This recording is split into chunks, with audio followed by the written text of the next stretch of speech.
inclination beyond, or that lack direction, but which might benefit from affiliation. But who might benefit from affiliation? I bet they instructed them to simply start targeting young Anglo upstarts that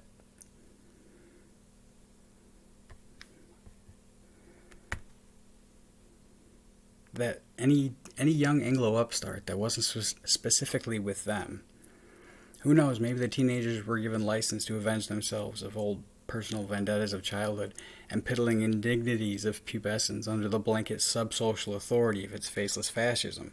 Or perhaps fatherland creeps invited the Chudley Pug boys among the teenagers to harass people that they simply didn't like and free of criminal or civil consequence, and to impose a shadowy apprehension, if only to the behalf of fearfulness. And as more and more of them start to crack, after being followed or tailed too often or for too long, or their stuff ransacked, or surveillors becoming ominous, driving anonymous vehicles under dim, lurky streetlights, and after their accounts and testimonies go always unheeded or reviled or dismissed, suddenly you've got your generation of freak shows who can't handle reality or the grown-up world. Just a thought. Notwithstanding, I don't think it's appropriate that all paranoia is presumed first faulty.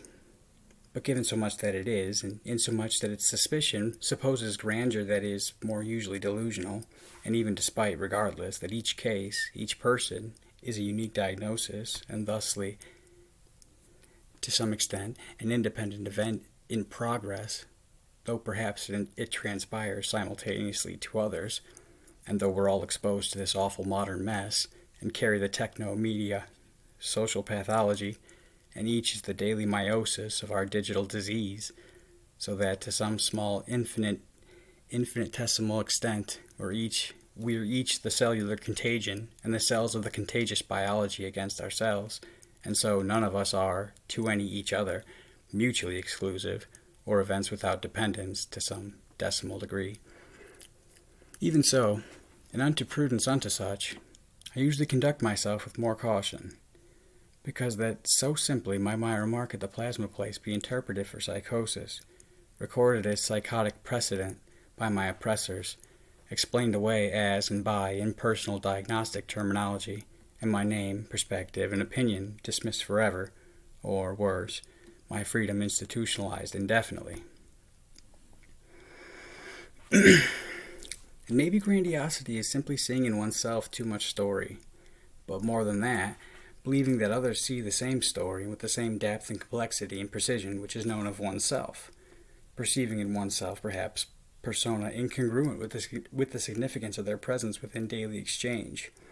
Like if you walk into a space full of people, and when you do, you imagine everyone's all judging you at once, either individually or as one collective inclination, and discussing this event or that episode or some intimate part of your past, while in reality the only person that regarded your entrance into the proximity or notices your lingering presence or remembers much about you is you yourself. Even more so, though, than what was me, that God, through his special lave and pain, made of me anomaly, and really something special, I guess, to notice. For what does it matter if I read, and accurately, merely what writing I find on the wall? Will psychiatry hear me? Will her own serpent quaff strike Medusa's own head despite herself? And how shall the Pope hear if I complain about his ear? Or at the same time his half through, and half hers too, so 3/4 whole Hispania. Anyway, that's what preoccupies me at the moment, and such weight I hardly need to conjugate. Yet its gravity seems exigent on this grave day. Grave insomuch that I've been dying since this grim date in 1987, as Sylvia Plath might say.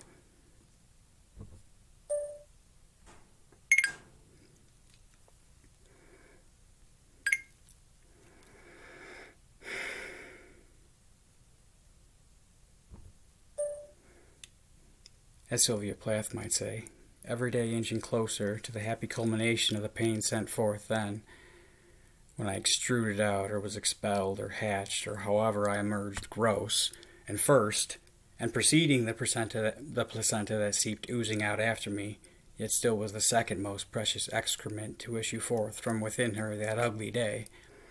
to approach closer and closer ever since then, with each new today turned yesterday, to the merciful cessation of the virus-like unlife that began that bleak November Monday, which day, I'm sure, was severed of sunlight, covered with clouds and overcast gloom gray, that the sky would convey the sadness of the day, and the night withdrew certainly its silver lunar shine, and the lesser light refused to glow altogether, even though Monday is the moon's and belongs to her. I woke today early after a long comatose crash. I probably could have slept longer if I tried. Another hour, maybe, 2 tops. But that would have been too much work. My body already exhausted with sleep chemical for so long in control. Sleep can be a tiresome burden too. Tiresome endeavor too. And 14 uninterrupted hours can really take a lot out of a person. Many more minutes in my labor later would likely lag lethargic because of it. I guess I should have, though, and would have, if I knew then what now knows. For if my fortunes at the center should still not have been changed by it, it would, ultimately, notwithstanding, have kept me out of the basement longer at least. Well, until later into the afternoon, anyhow. If I wait too long to depart, though, I risk coinciding my whoredom with the morning rush at the plasma center, and the more broke-ass hoes that are turning tricks under the needle, the less time that the phlebotomists have time, and the less time the phlebotomists have to stand around and chat with broke-ass hoes the likes of me. And some of the girls are pretty, and easily worthy, and more so, of my time to me. One of them is gorgeous, and the other girls hate how she and I talk with each other. She's black, too, the gorgeous one. A luscious shade of lovely sister Africana, and Las Hermanas hate how easily we linger near, and how I request the pretty puma to prick my arm with needle penetration whenever she's there, and though Las Gatas are working too.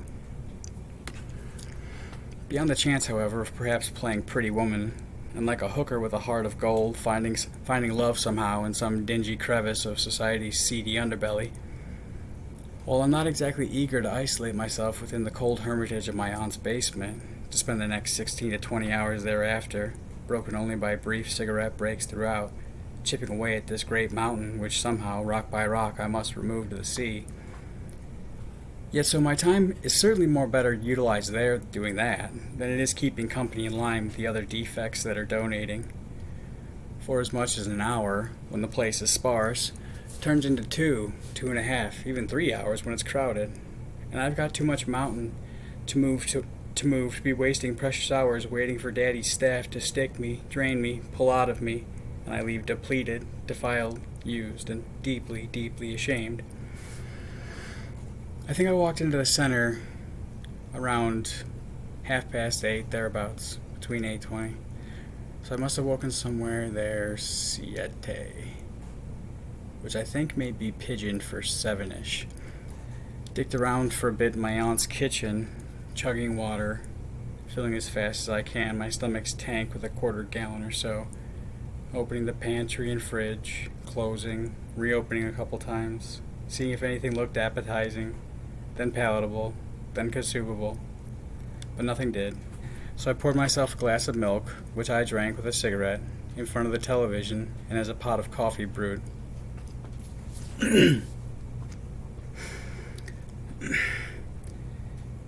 Before being reminded that I needed little reminding that modern society is a hideous mess and so stopped, I watched TV only long enough to continue my current quest for cancer, my valiant effort for fatal ailment, to so finish fixing my fixation in the milk that masks its awful taste, and allowing for a full mug's volume of bitter black beverage to drip down into the soot-tint stained coffee pot. When I pour the steaming hot liquid into my daily mug, also stained inside its cylindrical wall with tint like soot deposit, I do so into several ice wedges, to rapidly cool the hot drink, so I can then chug it in the shower, as I do every day, and gargle mouthwash and brush my teeth in the shower then also, immediately thereafter. So that 30 minutes, roughly, starting, 30 through shower, groom, and ready dressed, 30 more traveling, and there I was, walking into the center to sell my liquid life and cheap.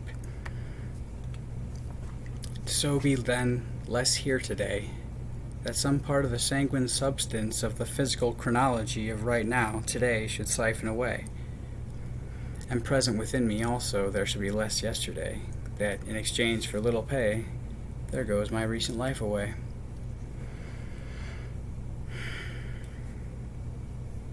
I was watching the morning news, though, when the television was on, before I turned it off, in disgust, defeated to some dreary degree before ever my day began, because of the last news story that I saw, before the smoke of the cigarette's last seconds expired, and as its last puffs were depleted, along with some precious, hopeful part of my desperate, dying soul. An element of extra evil was referenced in the report, an uglier, darker, more insidious detail divulged in the segment, a grosser perversion disclosed. According to the report, the number of Christs that were found to be false in their faith recently increased when some more Catholics were found to be among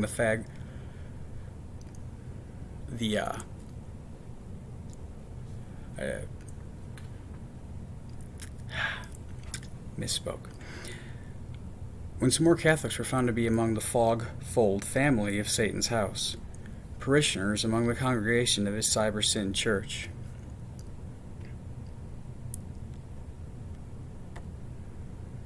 Or some more of Satan's house were found to be Catholic. Tomato, tomato. Tomato, tomato. Christian in any event, and by social club affiliation, because to be honest, I don't remember which church it was, but that I think I recall hearing saint in its name. They might have been Presbyterian or Lutheran or Methodist or any of the other sects, as they all play Simon Peter Says and do as monsters do, that is, do as men do, and in accordance with all institution which operate the same way. Another child pornography and molestation case brought against the church.